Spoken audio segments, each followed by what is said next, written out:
The drought has really taken a toll on our lakes, especially Lake Travis. Right now it sits 28 feet below where it was this time last year. Just one more thing to keep in mind when you go out on the lake this Memorial Day weekend.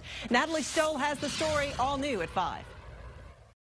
You can expect to see a very crowded Lake Travis this weekend, and while there's still plenty of water for everybody to enjoy, there are a few more hazards to be on the lookout for, like growing sometimes islands. You can even see the stumps sticking out of the water.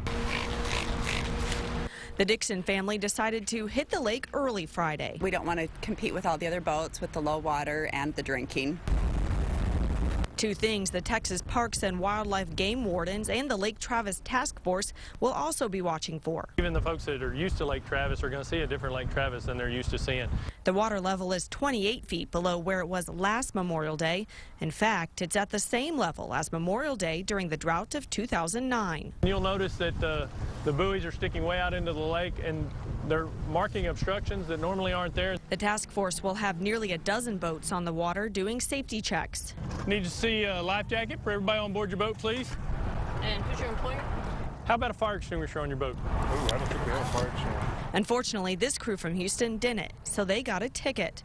A plus of the random safety stops, it's easier to spot a drunk boat driver. Basically, the laws on the water are the same as they are on land. That means you'll get a sobriety test right there on the water and another on land if you failed. On the water, there's so many more factors with the wind, the sun, the heat. It makes it even more difficult to operate when you're intoxicated. For the Dixons, they say they'll happily leave the crowds behind this weekend. Sometimes, you come and there's a huge line and it takes you a half hour, an hour to get even in and out.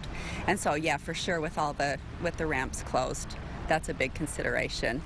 Now, if you plan to head to Lake Travis this weekend, all of the marinas will be open, but there's only going to be 3 public boat ramps for you to use. You can find which ones are listed on our website, KXAN.com. Just look for this story under the local news tab. At Lake Travis, Natalie Stoll, KXAN Austin News.